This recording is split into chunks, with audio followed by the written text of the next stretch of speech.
Hello, Yogi. Just wanted to offer a Sun Salutation A how-to, a little tutorial. This way you can help build your own yoga flows however you want. You can use this and add to it or hold something longer or do a slight little variation. So we're going to move with our breath, like always. And start our Sun Salutation A, or Siddha Namaskar A. We're going to start that with a forward fold, or Uttanasana. Inhale up to Ardha Uttanasana. Then we're going to exhale back to plank, a high plank here.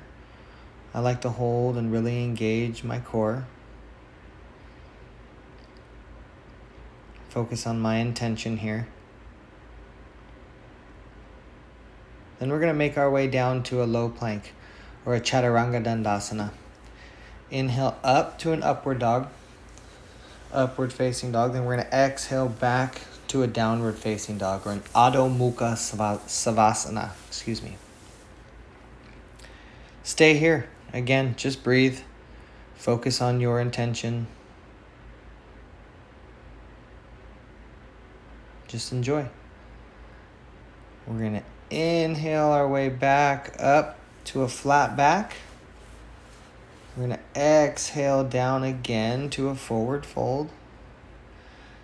Inhale all the way up to a nice strong mountain pose. And exhale, hands to chest. There you go. Enjoy.